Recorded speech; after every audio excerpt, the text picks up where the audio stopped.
यशवंतराव चव्हाणापासून आतापर्यंत जे मुख्यमंत्री झाले, कमीत कमी 10-12 मुख्यमंत्री होऊन गेलेत.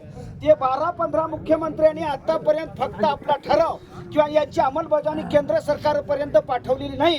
आणि केंद्र सरकारला आपली सुद्धा सकारात्मक भूमिका नसल्यामुळे किंवा या ठिकाणी जे काही मुख्यमंत्री 44 मुख्यमंत्री राहिले त्यांना आरक्षण देऊ शकलं नाही. आणि या 5 वर्षामध्ये एखादं सरकार महाराष्ट्रामध्ये आलं असेल तो देईल हे शक्य नाही.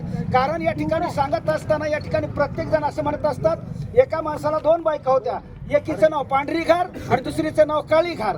काळ्या घारीला टप्पू सहित मारलं, दुसरा म्हणला अरे काली कुमारान कमली की क्यों छुडा. काळी सुद्धा घरच आहे आणि पांढरी सुद्धा घरच आहे. काँग्रेस सुद्धा सरकारच आहे आणि बीजेपी सुद्धा सरकारच आहे.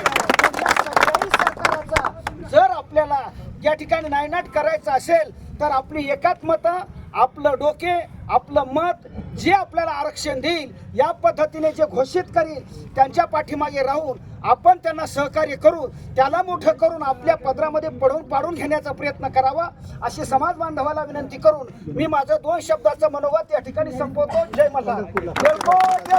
जय मल्हार. या ठिकाणी